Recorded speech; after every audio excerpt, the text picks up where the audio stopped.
அவருடைய உரைக்கும் அந்த வார்த்தைகளுக்கும் உள்ள அர்த்தங்களில் உள்ள அர்த்தத்தை கற்பித்து தமிழக வெற்றி கழகத்தை சார்ந்த ஒரு நபர் பெண்களை அவமரியாதை செய்ததாகவும் மற்றும் பல்வேறு குற்றப்பிரிவுகளின் கீழ் நேற்று இரவே முதல் தகவல் அறிக்கையை பதிவு செய்து இன்று காலை சுமார் 8:30 மணி அளவில் தஞ்சாவூர் போலீசார் எதிர்க்கட்சி தலைவர் அவர்களை கைது செய்ய வந்திருந்தார்கள். இன்று காலை 10:30 மணி அளவில் உயர்நீதிமன்றத்தில் இந்த கைது நடவடிக்கை சட்டத்திற்கு விரோதமானது, அந்த முதல் தகவல் அறிக்கையே சட்டத்திற்கு விரோதமானது என்பதை எடுத்து சொல்லி அவசர வழக்காக எடுத்துக்கொள்ள சொல்லி வேண்டினோம். அதை கருத்தில் எடுத்துக்கொண்ட மாண்புமிகு உயர்நீதிமன்றம் மதிய உணவு இடைவேளைக்கு முன்பாக எடுத்துக்கொள்வதாக சொல்லியிருந்தார். நாங்கள் தஞ்சாவூரிலிருந்து வந்த போலீசாரிடம் உயர்நீதிமன்றம் இந்த வழக்கை விசாரிக்க இருக்கிறது, அதுவரை கைது செய்ய வேண்டாம் என்று இருக்கக்கூடிய சட்ட நெறிகளையும் மாண்புகளையும் எடுத்து சொன்னோம். அதை எடுத்துக்கொள்ளாத தஞ்சாவூர் போலீசார் வலுக்கட்டாயமாக எதிர்க்கட்சி தலைவர் அவர்களை கைது செய்து அழைத்து சென்றார்.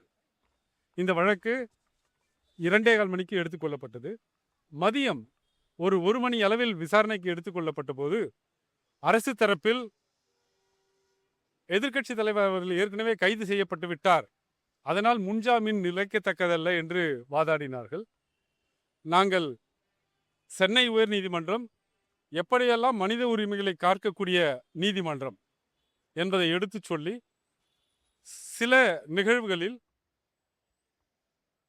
காவல்துறையினுடைய அத்துமீறல் அப்பட்டமாக தெரியும் போது, வெளிப்படையாக தெரியும் போது கைது செய்திருந்தாலும் கூட மேஜிஸ்ட்ரேட்டிடம் கொண்டு சென்று ரிமாண்ட் செய்யக்கூடாது என்று பல இடைக்கால உத்தரவுகளை இந்த சென்னை உயர் நீதிமன்றம் வழங்கி இருக்கிறது. அவற்றை எடுத்து காட்டினோம். அப்போது மாண்புமிகு உயர்நீதிமன்றம், இந்த நீதிமன்றம் சென்னை உயர்நீதிமன்றம் இது போன்ற வழக்குகளில் இடைக்கால உத்தரவுகளை கொடுத்திருக்கிறது, இதனுடைய விரிவான விசாரணையை 2:15 மணிக்கு கேட்கிறேன் என்று சொன்னார்கள். 2:15 மணிக்கு வழக்கு எடுத்துக்கொள்ளப்பட்ட போது மரியாதைக்குரிய தமிழக அட்வொகேட் ஜெனரல் அவர்கள் காவல்துறையினருக்கு எதிர்க்கட்சி தலைவரை நீதிமன்றம் கொண்டு சென்று ரிமாண்ட் செய்யக்கூடிய எண்ணம் ஏதும் இல்லை, நாங்கள் காவல் நிலையத்திலேயே விசாரித்துவிட்டு அவருடைய வாக்குமூலத்தை பதிவு செய்த பிறகு அவருடைய சொந்த ஜாமீனில் விடுவிக்கப் போகிறோம், காவல் நிலைய ஜாமீனில் விடுவிக்கப் போகிறோம் என்று சொன்னார்கள். அதை குறித்து கொண்டு சென்னை உயர்நீதிமன்றம் உத்தரவு பிறப்பித்தார்கள். நாளைக்கு முக்கியமான சட்டமன்ற கூட்டத்தொடர் இருப்பதால் இன்றே அந்த விசாரணையை முடித்து இன்றே ஜாமீனில் விடுவிக்க வேண்டும் என்று கேட்டோம். அதையும் நீதிமன்றம் உத்தரவாக கொடுத்திருக்கிறது.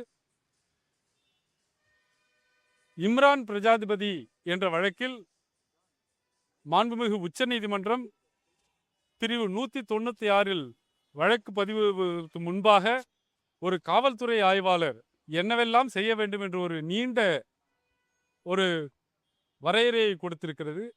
அந்த வரையறையை தெரியாமல், தெரிந்தும் புரியாமல், புரிந்தும் அதை உள்நோக்கத்தோடு காவல்துறை பின்பற்றாமல் இந்த வழக்கை பதிவு செய்து எதிர்க்கட்சி தலைவரை எப்படியாவது கைது செய்து நாளை அவர் சட்டமன்றத்திற்குள் வரக்கூடாது என்று திட்டமிட்டார்கள்.